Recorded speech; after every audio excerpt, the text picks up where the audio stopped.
those that are in the room here at the Diocesan Center, and thank you everybody for coming out. Today is really intended to do a couple of things.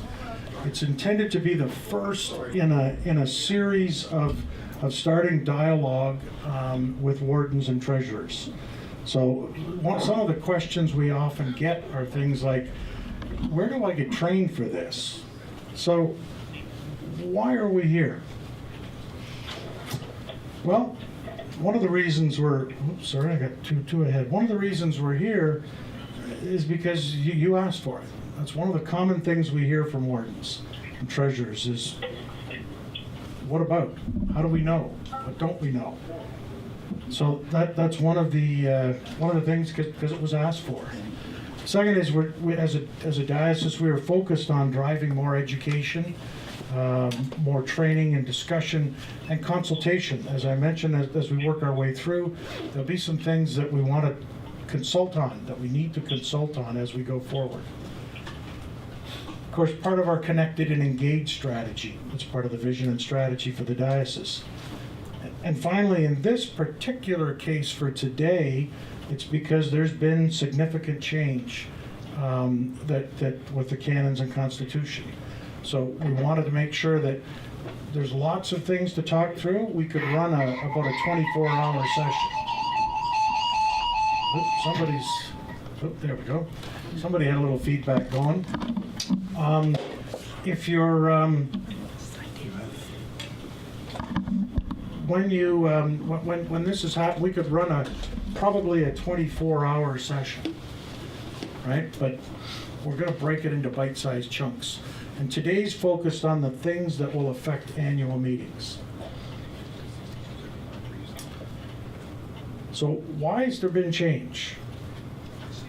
Well, part of it's to comply with the provincial not-for-profit legislation, right? That basically strikes the standards for any kind of business, any kind of organization that is claiming not-for-profit status. We'll talk about that.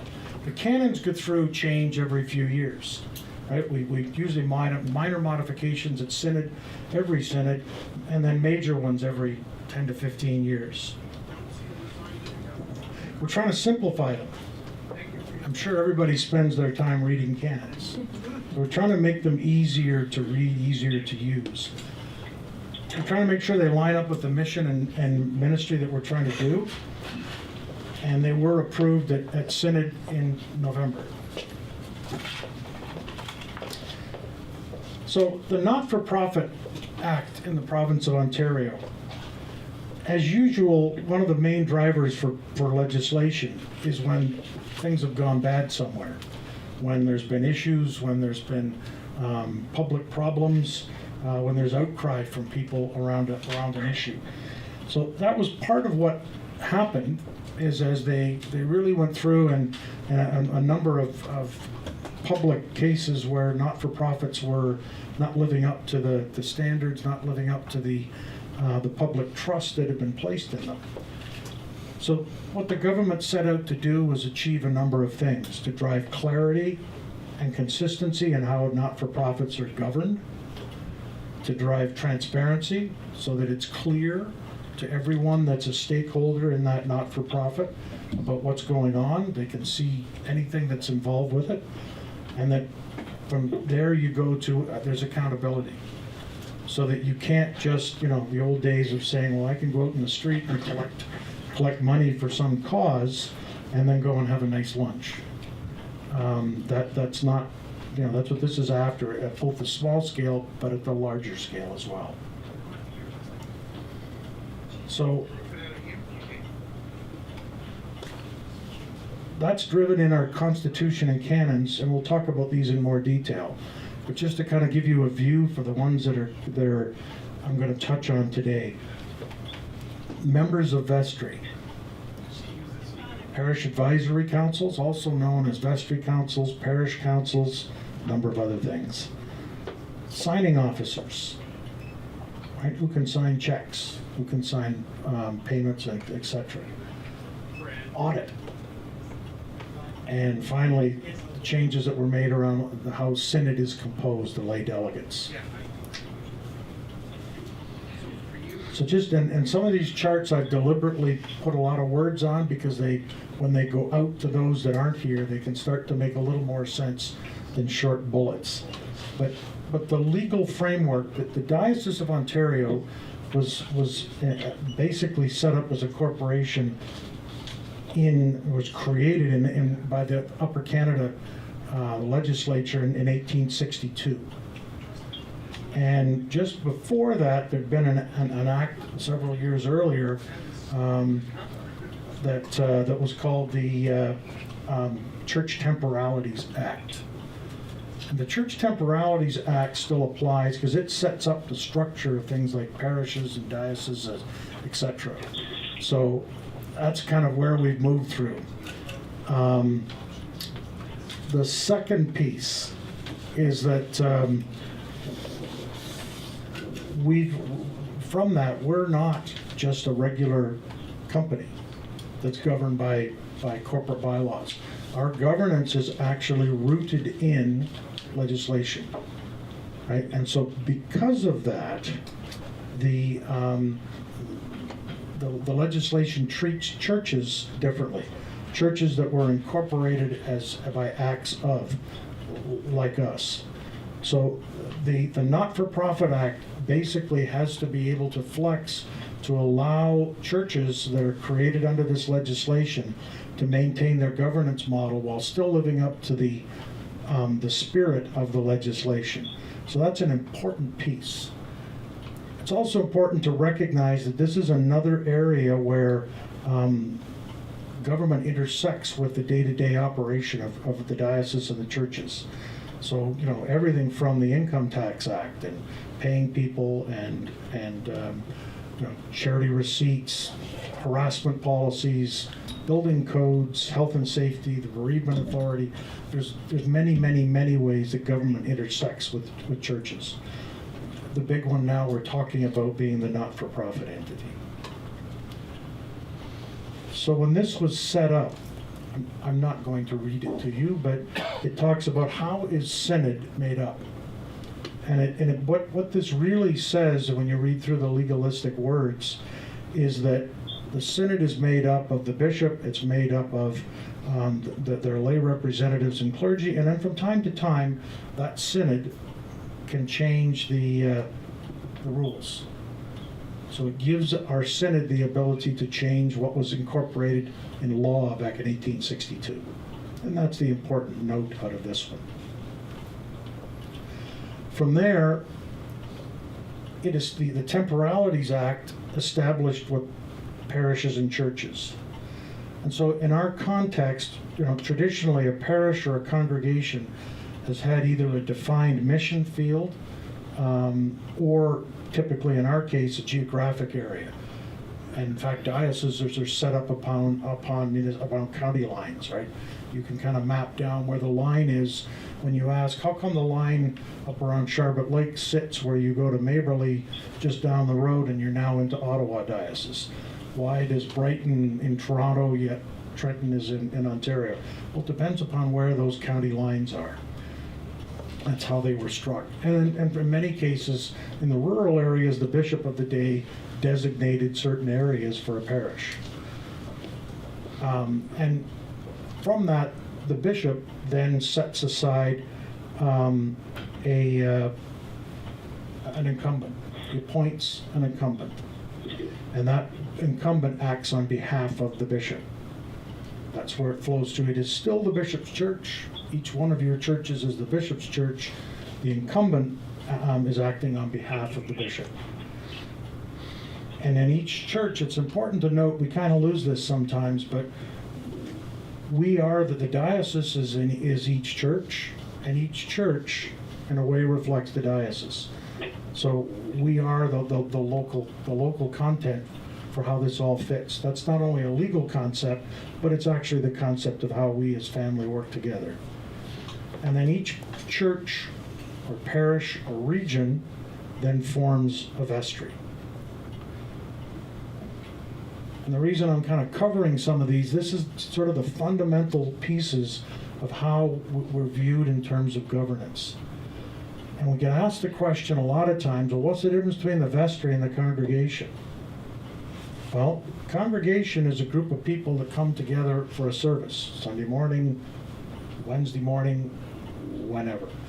And that congregation is different than the membership body, because there can be people that come and are coming to church that are members of the congregation, but are not necessarily members of the vestry. That can be people that are under 16. That can be people of another denomination. That can be people of other churches. We have people that worship in multiple churches. You can only be considered part of one vestry. You can attend as many churches as you like, but you can only be part of one vestry.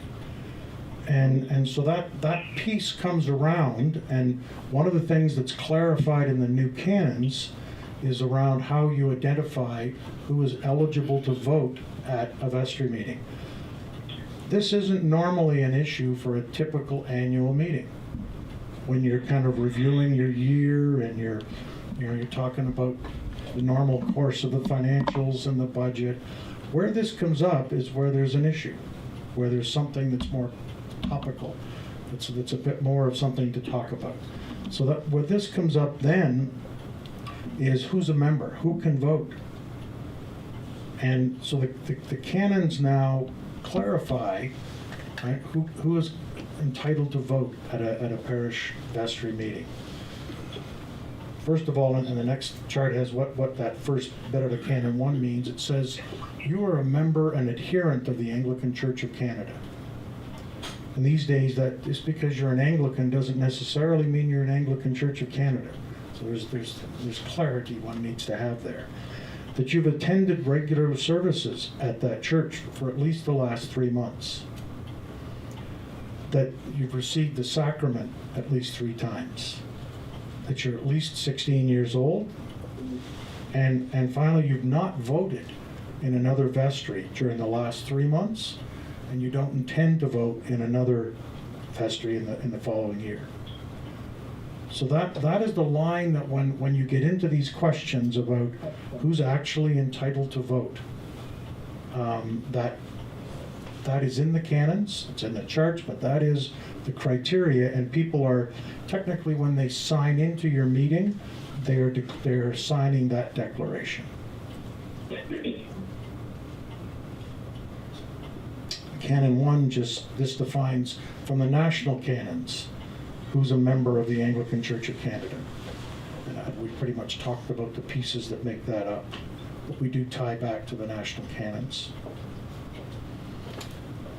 So from vestries, talk about now the leadership of the parish.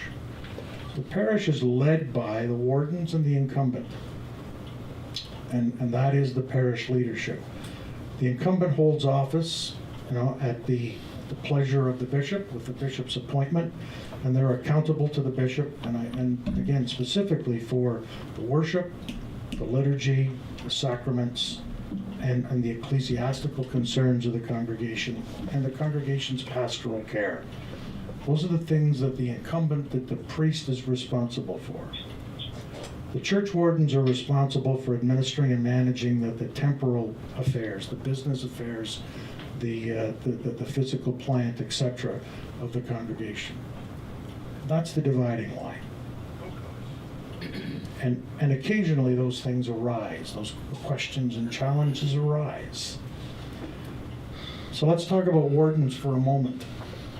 Nothing particularly new here, but I want to use this as a starting point. Each vestry must have 2 wardens. Tradition is that there's an elected and a appointed. The elected being the people's warden, the appointed being the incumbent or rector's warden. That's the standard, and that's what is typically happens. However, if for some reason, and there are churches where the incumbent chooses not to make an appointment, then the vestry would appoint both, would elect both. On the other hand, if the vestry is unable to elect a warden, then the priest would then be able to would have to appoint 2. So both cases, to make sure that there's a full slate of 2 wardens. The two wardens together form the corporation. But that, just to be perfectly clear, that means the two wardens have to act together. Right? You can't have one warden saying, oh, we're going to paint the wall green, and the other warden saying, we're going to paint it yellow. Right? Well, I win, you no. It requires the two to move together for the corporation. So they must act jointly. They cannot exercise those powers separately. Wardens are personally and legally responsible for what they do in their job. And that normally, when the chancellor delivers it, he delivers it in a much fuller, right, or a retired chancellor. Roy would deliver this, and you'd watch people get very nervous in their chairs. But one of the things that's important to note is that we have director's insurance. So part of the insurance policy your parish pays for includes director's insurance. However, wardens, it is important to note, you take on the responsibility with it. And the last point is that the wardens are expected to work collaboratively with the incumbent. So we kind of defined where each work, but the two are expected to, the three of them are expected to work together. Wardens are normally elected annually at the annual meeting, and they hold office till the next one.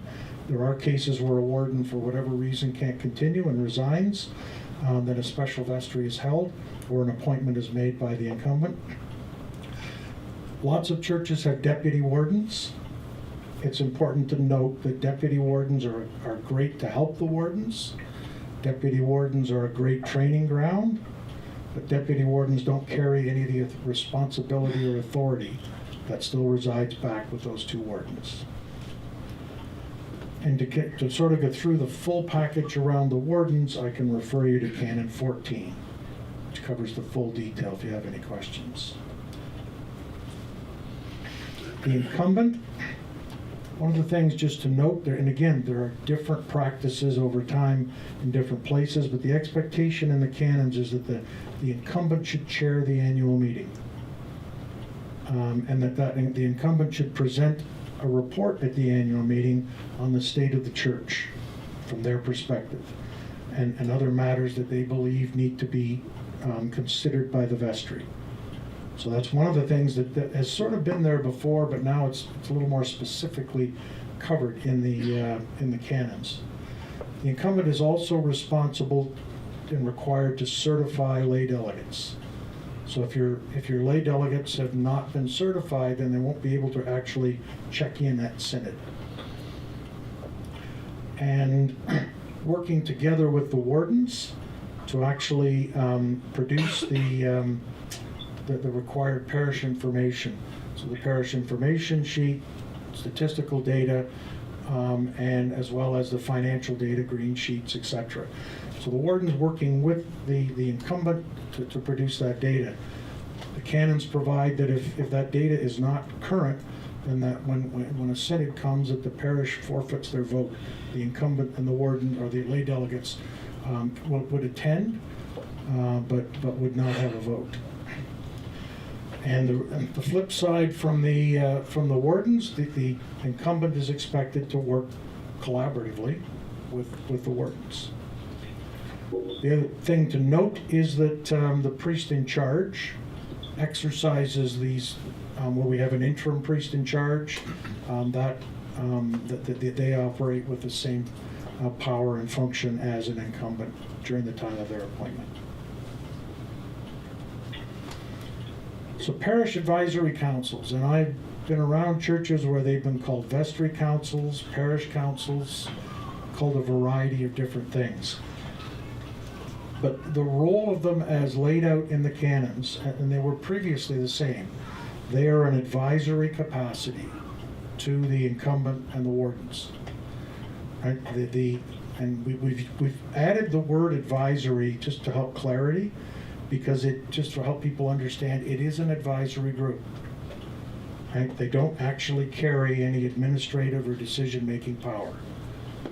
Now, my line to that, we talked a lot at this at Canons and Governance, and of course, any warden or priest that their parish council is advising them not to paint the wall yellow, that it would, that's not their decision anyway, but the warden's example that might be, if you've got 50 people in your parish and they're feeding through your parish council that we don't want that wall to be yellow.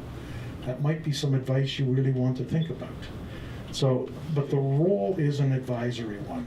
It is not actually a decision-making one. And I know that gets clouded in some churches, right? But council is an advisory function.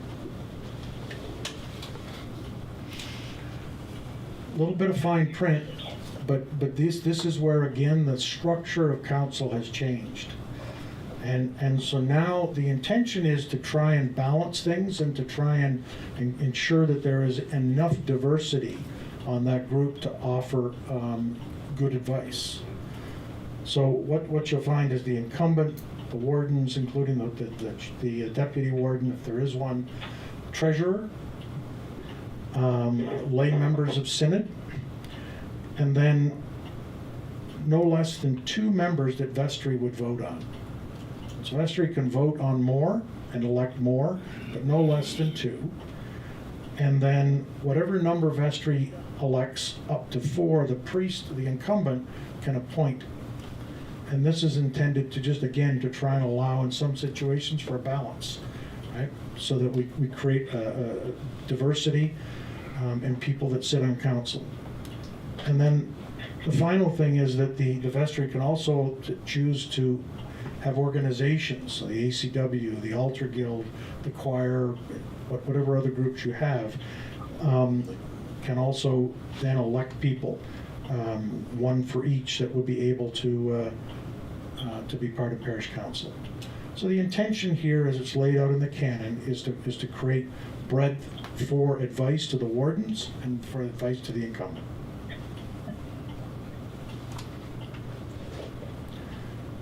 Another one that comes up, and it's been clarified in the new canons, signing officers. So who can sign checks? And of course, in today's environment, we're more and more going to electronic payments. So again, starts with the fundamental. The church wardens have full authority and responsibility jointly over all financial matters. Canon 14 shows that all checks are to be signed by both wardens, is the preferred case, but if one of them isn't available, another person can be appointed by vestry to sign. And again, this is a shift. There's been a lot of places where there was people could sign things in some churches, and there was no transparency to that. Nobody actually knew that Gladys was signing checks. So if you're going to have someone other than your warden signing, and typically that would be the treasurer, but you need to have that, those people need to be appointed at your vestry meeting. So there's transparency around who can actually sign checks. Again, it's not that people aren't trusted, it's creating transparency and openness, so there's never a question that says, well, why can you sign checks? So they're appointed there, and the same practice now would be in place for electronic transfers. And you'll see more of that as we work our finance changes through this year. But again, what we're doing here is we require two sets of initials on all electronic funds transfers. So when Joyce, for example, pays things with electronically, it still has 2 of our initials on it, the same as a check would have signatures. We'll talk more about that in a future session. That one other person can be a variety of people, but typically it would be often the treasurer, but practice says that one of the other, they can only be one of the signatures. There is the emergency one that says, well, wait a minute, isn't available. Then there's a practice then that in the canon that says you can have the 2 people sign it, but one who's not a warden, there needs to be a warden initials and notes that was done.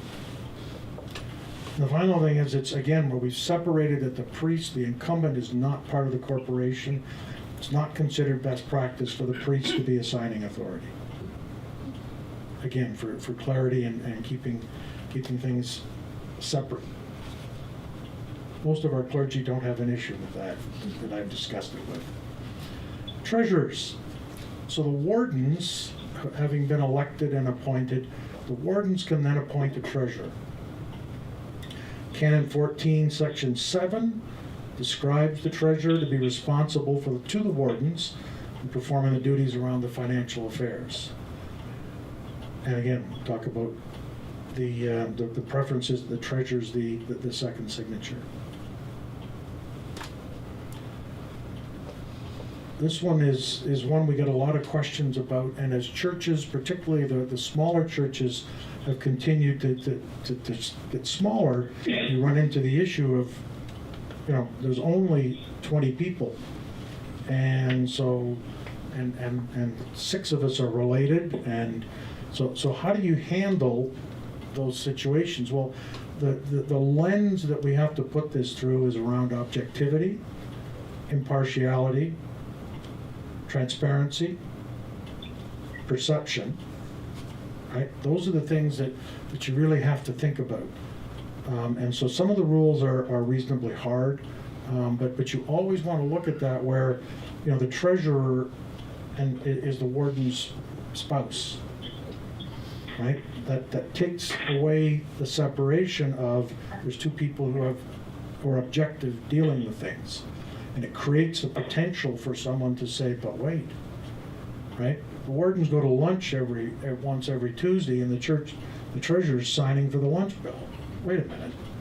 So it's about perception, and so Canon 14 also indicates that a warden cannot hold a lay subordinate job. So as an example, I am the organist at Christ Church Belleville.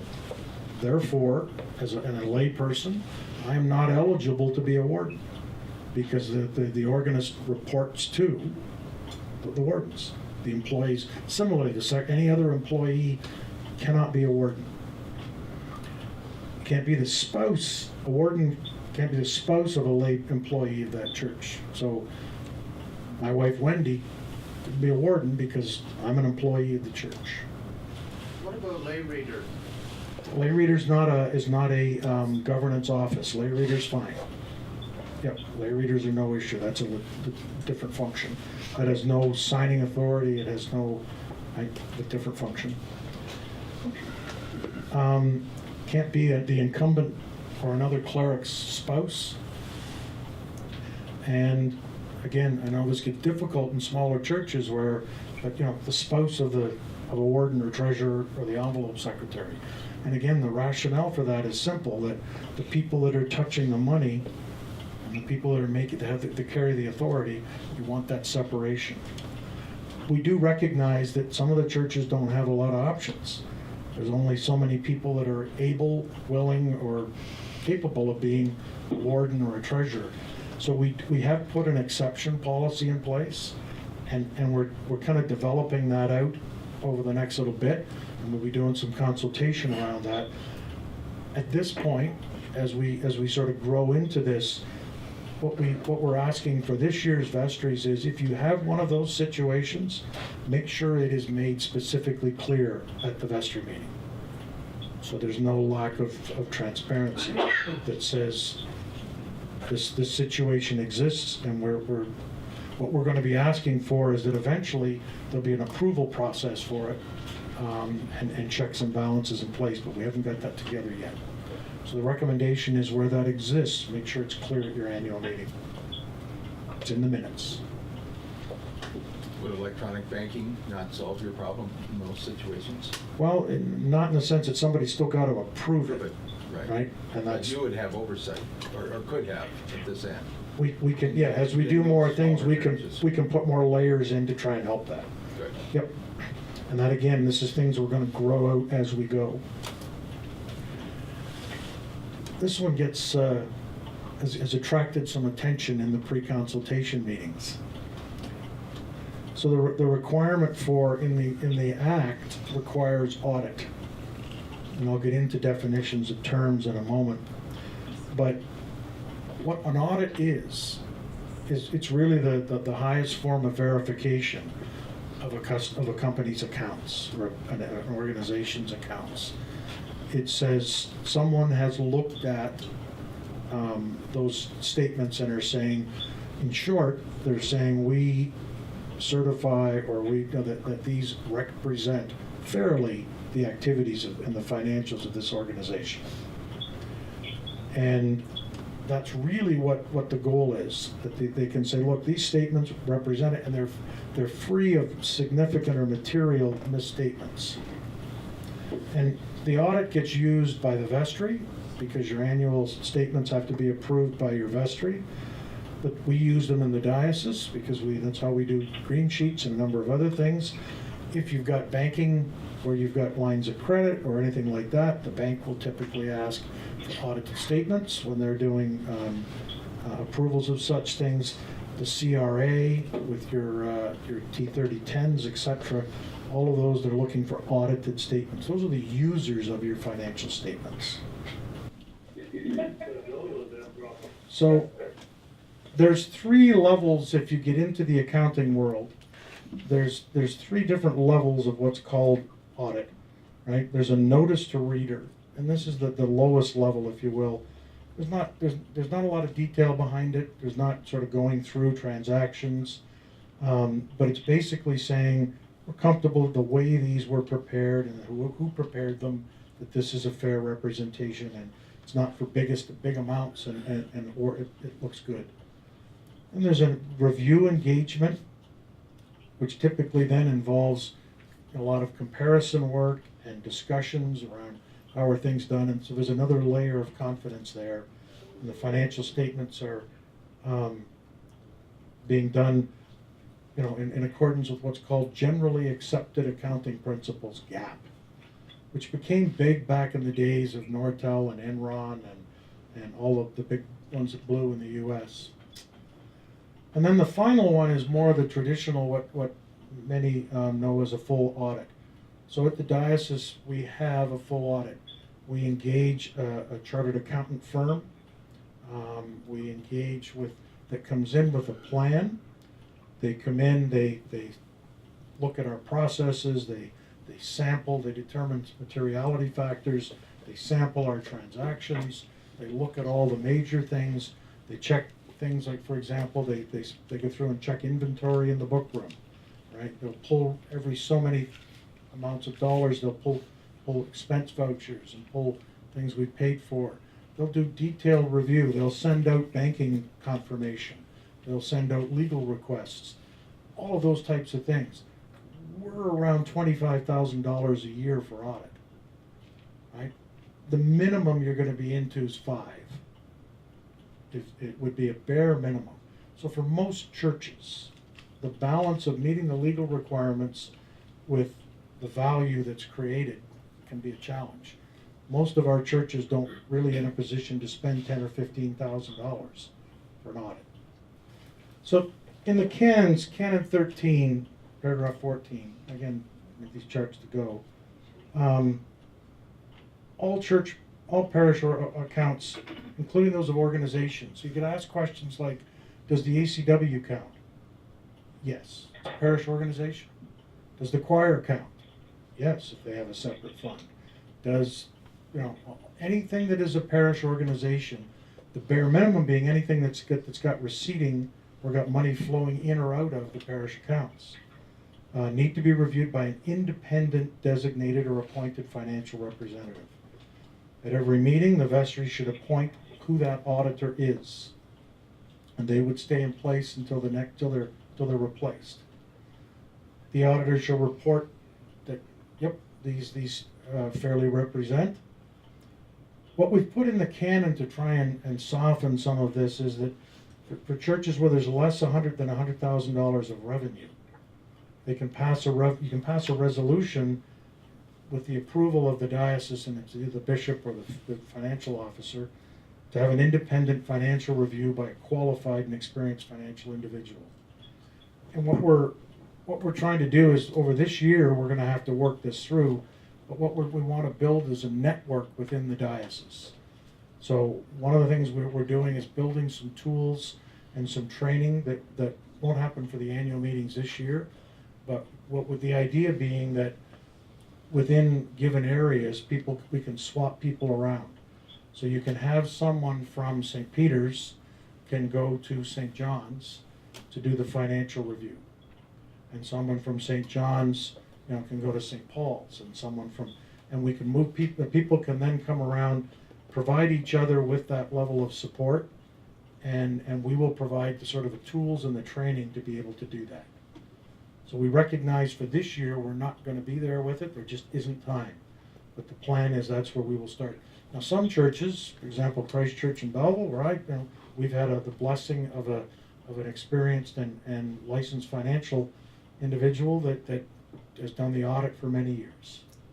So some churches, that's not an issue, and I know the cathedral, they engage an auditor, and so there's different situations.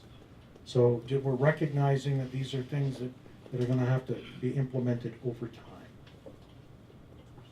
That's the intent that sits behind it. So kind of hitting the back parts of this. How synod is composed. The synod membership is defined in the Constitution. Constitution, which used to, a lot of what's in the Constitution used to be in Canon A1. And it's now in the Constitution. It's now a separate document, again, to be consistent with the Not-for-Profit Act. But it defines the members of synod, because synod is the governing body for the diocese. Bishop or bishops, we had several. Clergy that are licensed by the bishop in various roles. The officers, myself and Wayne, synod council members who aren't otherwise appointees. The bishop has a certain number of appointees that can be made, and then the lay delegates, which represent the churches.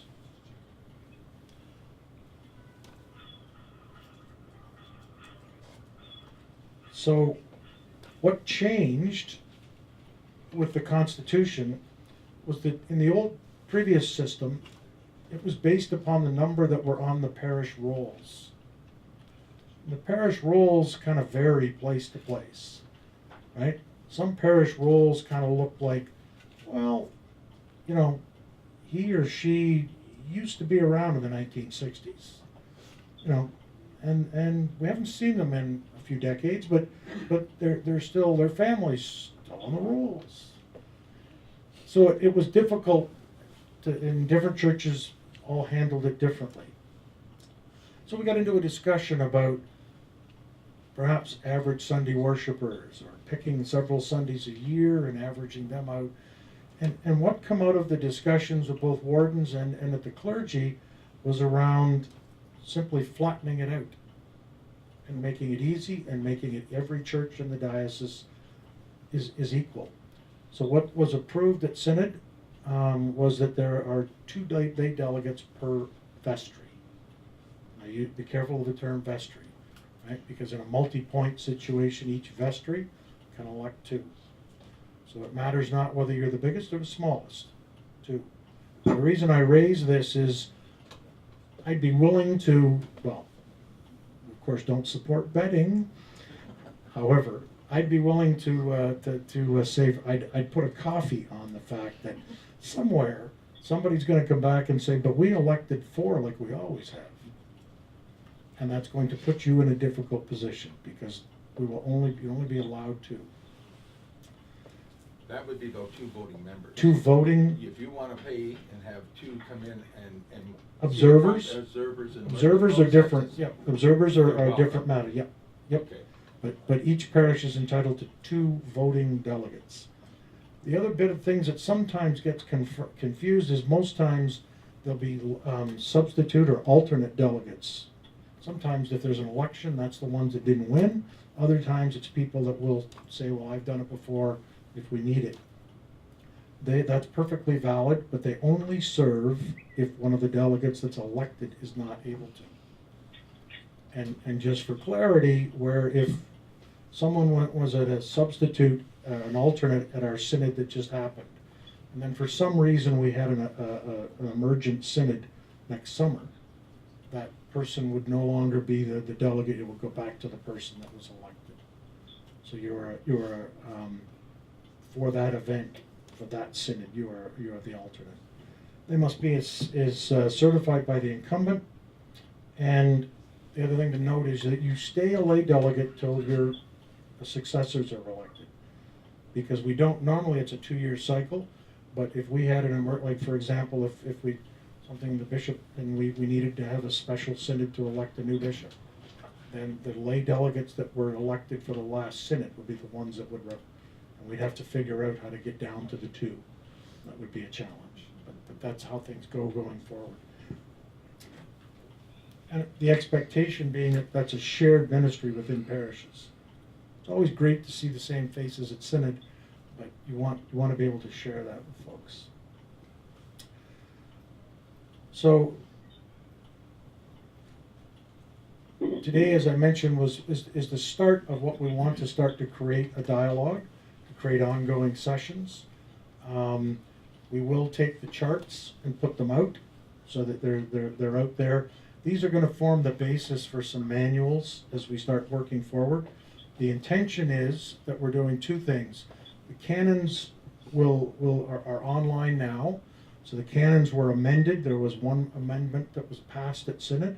So the canons were amended. You'll also find there was some correction of errata type things, some numbering that was screwed up and some formatting pieces. On the website now is are the approved canons and Constitution.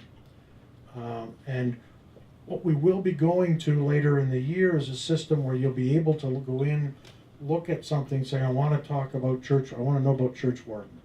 And what you'll be able to do is look at the canon 14, and then to be able to connect to the policies that will relate to that.